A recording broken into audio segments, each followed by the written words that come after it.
तो आज प्राकृतिक खेती के अंतर्गत जो जीवामृत है, जैसा कि सभी लोग जानते हैं कि इस समय देश में प्राकृतिक खेती को लेकर के बातें हो रही हैं कि भाई प्राकृतिक खेती करनी पड़ेगी। तो क्यों करनी पड़ेगी? क्योंकि हम लोग अपने प्राकृतिक संसाधन जो हैं ज़मीन और जल और बायोडाइवर्सिटी, इसका जितना दोहन कर सकते थे कर लिया है। अब दोहन की गुंजाइश नहीं बची। ज़मीन की उर्वरता को जितना लूट सकते थे लूट लिया, ज़मीन के नीचे का पानी जितना लूट सकते थे लूट लिया, और चिड़िया, तितली, मधुमक्खी, केंचुआ जितने मार सकते थे मार लिया। अब बचे ही नहीं तो अब किसको मारोगे? ठीक है ना? तो प्राकृतिक खेती इसलिए करनी है क्योंकि हमारी आने वाली पीढ़ियों को भी इसी धरती पर जिंदा रहना है। हम कोई अंतिम पीढ़ी के लोग नहीं हैं। इस धरती पर ये मनुष्यता निरंतर बनी रहनी चाहिए। तो ये प्राकृतिक संसाधन अगर संरक्षित रहेंगे तो यहाँ आने वाली पीढ़ियाँ जिएंगी, मुस्कुराएंगी। अगर धरती बंजर हो गई, धरती के नीचे का पानी ख़त्म हो गया, बायोडाइवर्सिटी बिल्कुल ख़त्म हो गई, तो अभी तो लोग सड़क पे कटोरा लेके कागज़ के नोट की भीख मांगते हैं, और 10-15 साल के बाद कटोरा लेके कोई ऑक्सीजन की भीख मांगेगा, कोई पानी की भीख मांगेगा, कोई रोटी की भीख मांगेगा। पैसा कोई मायने नहीं रख रहा होगा उस समय। कागज़ का नोट तो रिजर्व बैंक में छपता है, पेड़ काटो, कागज़ बनाओ, छाप लो, लेकिन पानी नहीं छापा जा सकता, खाना नहीं छापा जा सकता किसी छापे खाने में। इसलिए ध्यान रखिए कि प्राकृतिक संसाधन मेरे माई बाप हैं और इन्हीं की वजह से मेरे जीवन की खुशियां हैं। इसलिए सबका धर्म है कि प्राकृतिक संसाधनों को सुरक्षित रखना है। इसलिए शब्द है प्राकृतिक खेती करनी है। क्योंकि अभी तक हम केमिकल खेती कर रहे थे लालच में। तो प्राकृतिक खेती में एक विषय है जीवामृत। तो जीवामृत में जितने मुंह उतनी बातें, अलग अलग विधियां लोग बता रहे हैं। आज जो मैं विधि बता रहा हूं, अगर उसको मानेंगे तो 20 लीटर जीवामृत 1 एकड़ ज़मीन के लिए पर्याप्त होता है। और अगर दूसरी बातें मानेंगे तो 1 एकड़ में 600 लीटर जीवामृत की ज़रूरत पड़ती है, जो संभव नहीं है। ठीक है ना? तो जीवामृत का मतलब है कि जीवाणुओं का संवर्धन। कौन से जीवाणुओं का? हमारी इस ज़मीन में किसी ज़माने में आप लोग लोटा लेके शौच क्रिया के लिए जाते थे, आज के ठीक 50-40 साल पहले। आज जहाँ आप शौच क्रिया करके आए हो, कल फिर वहीं जाते थे तो क्या देखते थे कि कल का जो मल है वो मिट्टी में कन्वर्ट हो चुका है। इतने जीवाणु थे कि 24 घंटे में वो मल मिट्टी बन जाता था, यानी 24 घंटे में ह्यूमस में कन्वर्ट हो जाता था। आज क्या है, आप कहीं लोटा लेके जाइए, मल विसर्जित करके चले आइए, और फिर 1 महीने तक उसको देखते रहना, वो मिट्टी नहीं बनता, वो सूख जाता है। ऐसा इसलिए होता है क्योंकि ज़मीन में जो लाभदायक जीवाणु थे वो सब केमिकल डाल के मैंने ख़त्म कर दिए। तो वो जो जीवाणु ख़त्म हुए हैं धरती के, लाखों प्रकार के जीवाणु जो धरती से ख़त्म हो गए, फिर बता दूं, वो जीवाणु न गाय के गोबर में है न गौमूत्र में। गाय के गोबर गौमूत्र में जीवाणु हैं, लेकिन वो उस अलग प्रकार के हैं। हमारी ज़मीन में जो जीवाणु नष्ट हो गए, वो जीवाणु कहाँ मिलेंगे? तो वो मिलेंगे जंगल में, जहाँ हमने केमिकल नहीं डाले। तो जंगल से जीवाणु लाना। अब देखिए, आपको मैं बताऊं कि ये जंगल का, जब जंगल जाएंगे तो जिस पेड़ के नीचे इस तरीके का बायोमास को पत्ती फल सड़ा हुआ पड़ा हो, यानी बरसात में बह न जाता हो, वहीं इकट्ठा रहता हो, कोई भी ऐसा पेड़ जिसमें मीठे फल लगते हैं, आदमी नहीं खाता, जैसे पीपल का, पाकड़ का, गूलर का, महुए का, जामुन का फल बहुत गिरता है ना। कोई भी ऐसा पेड़, घना पेड़ जहाँ बहुत सारे पेड़ खड़े हों और वहाँ बायोमास पड़ा हो, 1 फुट, आधा फुट, समझ लीजिए 100% वहाँ वो लाभदायक जीवाणु हैं जो हमारी मिट्टी में होने चाहिए। तो उसको हटाया और हटाने के बाद नीचे जब खोदोगे तो उसको इस तरीके की मिट्टी मिलेगी, इस तरीके की, ऐसे काले काले रंग की एक मिट्टी मिलेगी। ऊपर से 2-3 इंच की मिट्टी ले लीजिए, 5 किलो, और अपने घर ले आइए। अगर जैसे आप लोग यहीं झांसी के हो, ललितपुर के हो, तो आप मत जाइए जंगल। अगर हमारी बात कोई समझ गया, उसके आसपास कहीं ऐसा जंगल है जहाँ उसको मिट्टी मिल सकती, तो वहाँ से ले आए, अगर मेरी बात समझ गए। और अगर नहीं समझ पाए तो हमारे यहाँ से जीवामृत है, देखो इस तरीके का जीवामृत है, ये जीवाणुओं का कल्चर है, ये ऐसा, ये हमारे यहाँ से फ्री ले जाइए।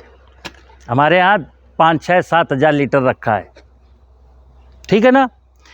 तो जंगल के लाभदायक जीवाणुओं का संवर्धन करना है, उनकी संख्या बढ़ानी है, और संख्या बढ़ा करके हमें खेत में फिर से डाल देना है।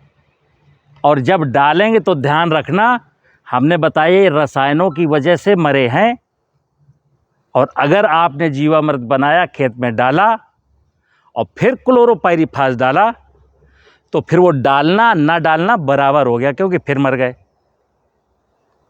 ठीक है ना।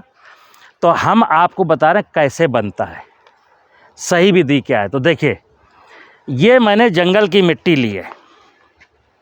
हमारे पास आज दोनों ऑप्शन है, जंगल की मिट्टी भी है और ये जीवामृत भी है, ठीक है। तो जंगल की मिट्टी डालेंगे तो थोड़ा देर में बनेंगे। ये जीवामृत बना बनाया है, तो हम इसमें पानी भर दिया, देखिए इसमें 180 लीटर पानी भरा है। हम इसमें ये 5 लीटर जीवामृत डाल रहे हैं आपके सामने।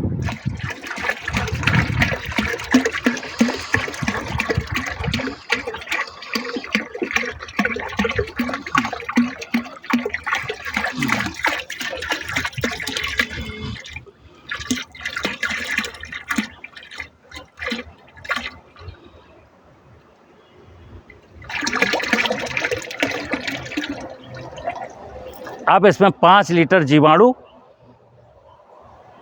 ओरिजिनल, और ये जंगल की मिट्टी मेरे पास 43 देश के 43 जंगलों की मिट्टी है, जिसको इकट्ठा करने मैंने 4 साल का समय व्यतीत किया है। अब ये मैंने जीवामृत डाल दिया, और ये पंजा है, हमेशा ऐसा पंजा रखिए, इससे जब भी हिलाओगे ना तो ऐसे जाएगा और ऐसे हिल जाएगा बड़ी आसानी से। इस ड्रम में कोई सोचे कि मैं डंडे से हिला दूं,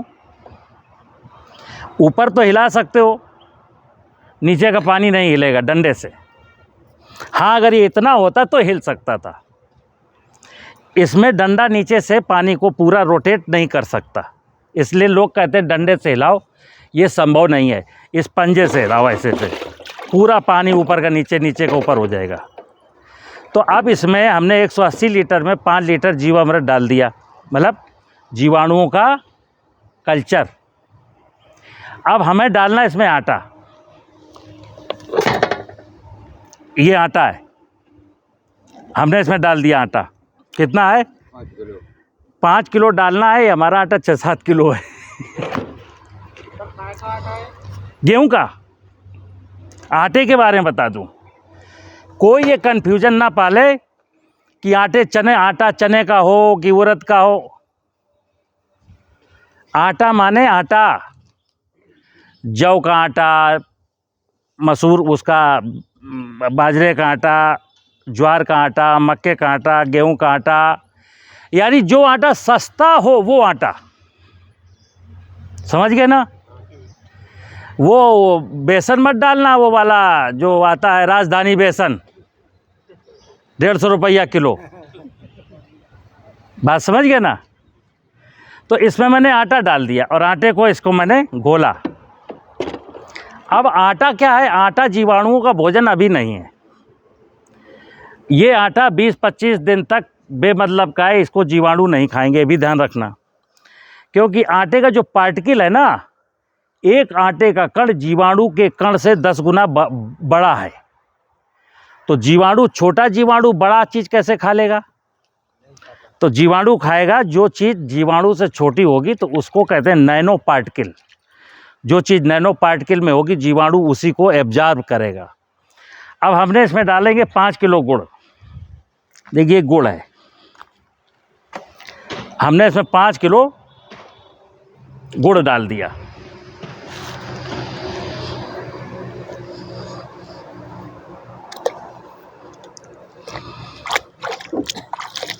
गुड़ अभी शुरू, गुड़ डाला, अब इसको मैं हिलाऊंगा ऐसे, गुड़ घुल जाएगा। और गुड़ पहला इसका भोजन है जीवाणुओं का, क्या है? गुड़। और आटा इसलिए डाला जाता है क्योंकि गुड़ महंगा, आटा सस्ता है। गुड़ 50 रुपये किलो, आटा 25 रुपये किलो। आटा इसलिए डालते हैं, आटा भी चीनी ही है, कार्बोहाइड्रेट माने शुगर। लेकिन अब आटा इसमें जब पानी में रहेगा, गुड़ चला गया, फर्मेंटेट होगा, कुछ बैक्टीरिया की सेल डिवाइड होंगी, तो उनसे आटा नैनो पार्टिकल्स में टूटेगा। तो 20-25 दिन के बाद बैक्टीरिया का आटा भी भोजन बनना शुरू हो जाएगा। अब आप देखिएगा, इस 200 लीटर के ड्रम में हमने 5 किलो गुड़, 5 किलो आटा डाला, और हमको 200 लीटर में बैक्टीरिया चाहिए। जैसा कल्चर डाला वैसे ही कल्चर हमें 200 लीटर बनाना है। अभी आपको बताया गया 1 किलो बेसन 1 किलो गुड़ डाल के बन जाता है। कैसे बन जाएगा? जब बैक्टीरिया को डेवलप होने के लिए आप सामग्री ही नहीं दोगे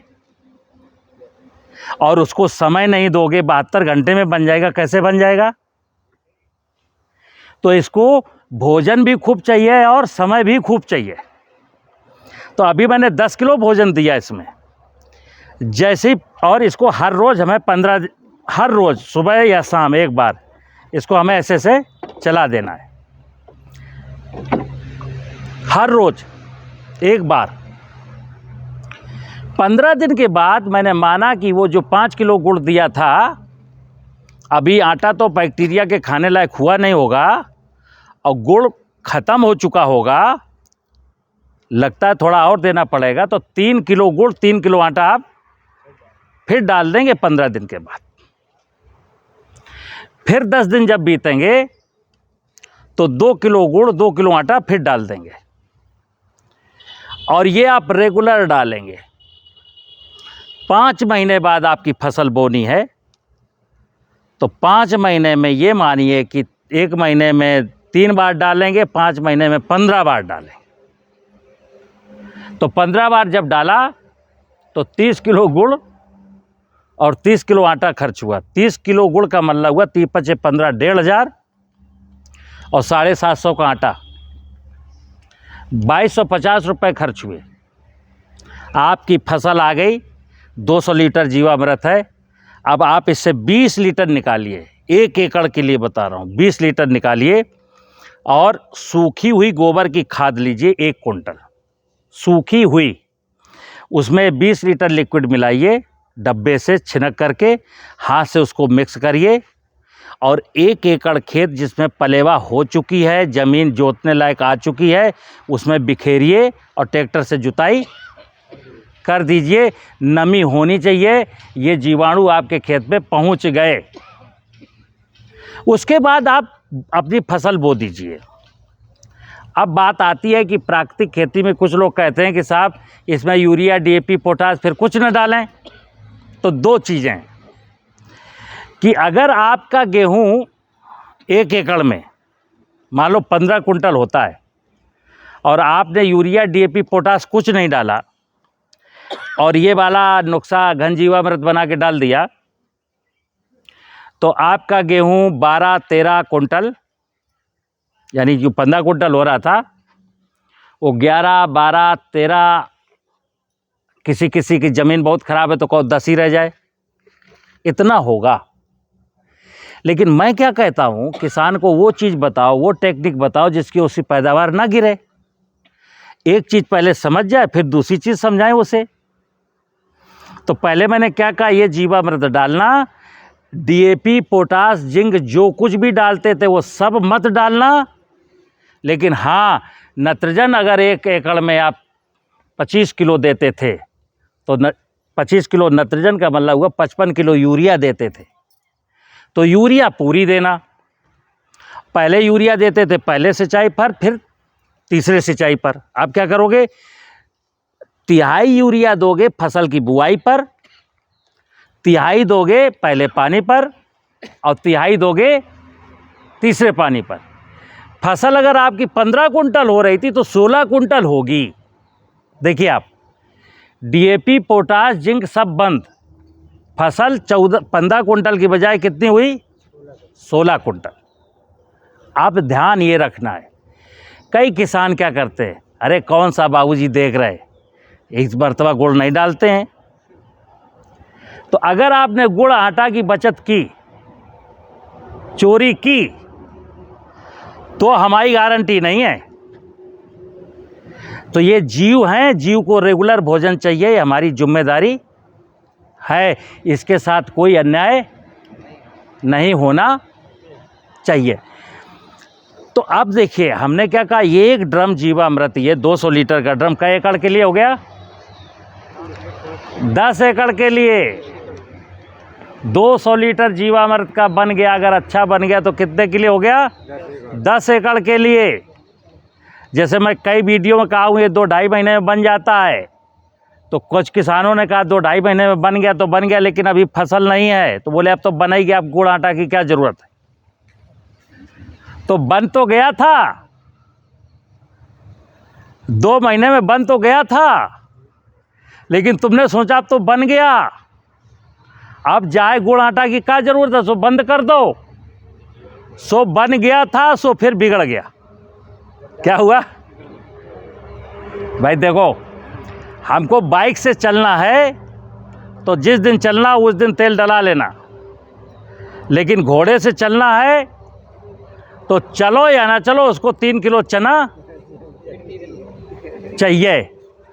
तो ये जीवामृत के जीवाणु जो हैं इनको हर रोज़ भोजन चाहिए, तो हर रोज़ हमको भोजन देना है। अब इस विषय पर एक चीज़ और बता दूं, अब आगे बढ़ते हैं। अब आप, जैसे मैंने कहा कि प्रश्न उठ सकता है, जैसे हमारे साथ तो बहुत सारे टेक्निकल लोग भी जुड़े हैं और तरह तरह के क्वेश्चन करते हैं। जैसे मैंने कहा यूरिया देनी है, डीएपी पोटाश नहीं देना, समझना क्यों। आपके खेत में अगर पिछले 20 साल से पिसिया बो रहे हो, हर साल 1 बोरी डीएपी देते हो, कितनी, 20 साल से लगातार आप एक ज़मीन में 1 बोरी डीएपी देते चले आए हो, तो 20 साल में कितना बोरी डीएपी दे चुके, 20 बोरी का मतलब हुआ 10 कुंटल डीएपी। और आप किसी पढ़े लिखे साइंटिस्ट से पूछता कि बाबूजी जो 1 कट्टा डीएपी हम लोग डालत, उसमें से कितनी डीएपी हमारी फसलों के काम आती है, कितनी वहीं पर अघुलनशील मात्रा में कन्वर्ट हो जाती है, तो बताएगा कि डीएपी फास्फेट केवल 25 से 30% फसलों के काम आती है, से 70 से 75% वहीं अनसोल्युबल फॉर्म में, अघुलनशील अवस्था में बदल जाती है। यानी राक फास्फेट से डीएपी बनी थी सल्फ्यूरिक एसिड से क्रिया करा के, और 2.5-3 महीने में फसल जो ले पाए, और जो नहीं ले पाई वो फिर अघुलनशील अवस्था में चली गई, यानी फिर राक फास्फेट हो गई। तो आपके खेत में जो 10 कुंटल डीएपी डाली, उस पर 3 कुंटल डीएपी तो फसलों को मिल गई 20 साल में। 7 कुंटल डीएपी अभी राक फास्फेट के रूप में रखी है, ठीक है ना। वो डीएपी हमने कहा नहीं डालना, तो हम किस दमदारी के साथ कह रहे हैं नहीं डालना, क्योंकि डीएपी आपके खेत में रखी है, लेकिन हाँ वो अघुलनशील अवस्था में है। या तो उसमें जिप्सम डालोगे तो सल्फर क्रिया करके आपकी डीएपी को उपलब्ध कराएगा, या फिर ये जीवामृत के जीवाणु, जैसे 20 लीटर जब एक खेत में डालोगे तो आपके फसल को 30 किलो फास्फेट की ज़रूरत थी, तो वो जो 300 कुंटल रखी थी, 7 कुंटल उसमें से आपको मिल जाएगी। मेरा दावा है कि अगले 30 साल तक अगर हम डीएपी नहीं डालेंगे तो अभी हमारा कुछ होने वाला, पैदावार गिरने वाली, और डीएपी महंगी है। यहाँ दो मुद्दा है, आपकी जेब से 1400 रुपये जाते हैं एक कट्टा डीएपी खरीदने के लिए। दूसरा, देश का जो नुकसान होता है। डीएपी की ओरिजिनल बोरी का दाम 4100 रुपया है, आपको जो 1300 की मिलती है उसमें 2800 रुपया भारत सरकार की सब्सिडी है। तो हमारे देश में फर्टिलाइज़र पर 2.5 लाख करोड़ की सब्सिडी है। अगर ये बात देश के किसान, सारे किसान जीवामृत बना के प्रयोग करने लगें तो हम लोग 2.5 लाख करोड़ की सब्सिडी को ख़त्म कर सकते हैं, अपनी धरती माता को भी ठीक कर सकते हैं। और सुनिए, एक चीज़ चलते चलते बताऊंगा जीवामृत में कि ज़मीन मेरी माँ है, ये जिंदा है। अगर इसका जीवन मैं केमिकल डाल के नष्ट करता हूँ तो समझ लीजिए कि नष्ट होने की गारंटी मुझे भी मिल चुकी है। अगर जीवामृत डाल करके ज़मीन को जिंदा करता हूँ तो मेरे जिंदा रहने की गारंटी हमको मिल चुकी है। एक बात और कि ये जीवाणु जब खेत में चले गए तो जीवाणुओं का, अभी तो आप आटा और गुड़ दे रहे थे, अब क्या दोगे खेत में, क्या दोगे? जैसे मैंने यहाँ कहा, अगर भोजन नहीं मिलेगा तो बेचारे मर जाएंगे, खेत में क्या दोगे? नहीं, खेत में क्या खाएंगे? तो देखो, ये आपके पास है ना, इसको क्या बोलते हैं? बायोमास, फसलों का अवशेष, पशुओं का मलमूत्र। ये मत समझना कि जीवामृत डाल देने से, जैसे अभी तक यूरिया डीएपी से काम चला रहे थे, इसे जीवामृत से काम चलन लगो ना। ये जीवाणु वहाँ भी इनको भोजन चाहिए, वहाँ क्या खाएंगे? ये घास, गोबर। तो बायोमास, जिसको हम कहते हैं कार्बनिक पदार्थ, खेत को जिंदा रखने के लिए दो चीज़ों की ज़रूरत है, कार्बनिक पदार्थ और जीवाणु।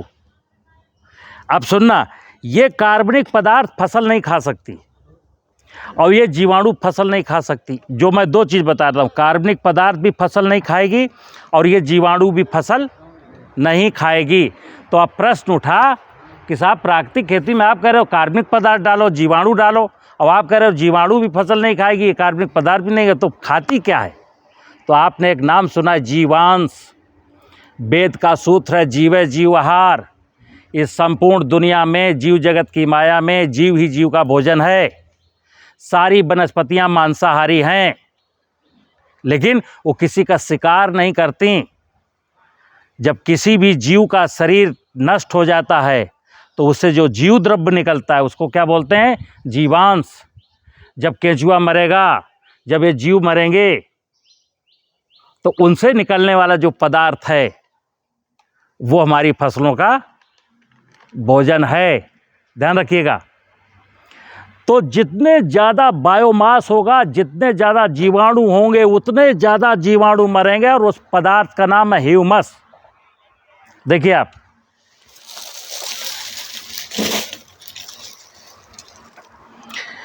ये जो घास है ये ह्यूमस बनने की प्रक्रिया में है। ये अब इसको ह्यूमस कौन बना रहा है? ये जीवाणु इसको खा रहे हैं, ये सड़ा रहे हैं, सड़ता जाएगा, सड़ता जाएगा, माइक्रोब्स इसमें बहुत होते जाएंगे और फिर इसमें माइक्रोब्स मरते जाएंगे। तो अब अगर ये फसल में पड़ा है तो इसमें जो मरे हुए माइक्रोब्स है ना, मरे हुए बैक्टीरिया, मरा हुआ केंचुआ, मरा हुआ कुत्ता बिल्ली, उसकी सेल से जब फटती है जो जीव द्रव्य निकलता है वो फसलों का भोजन है।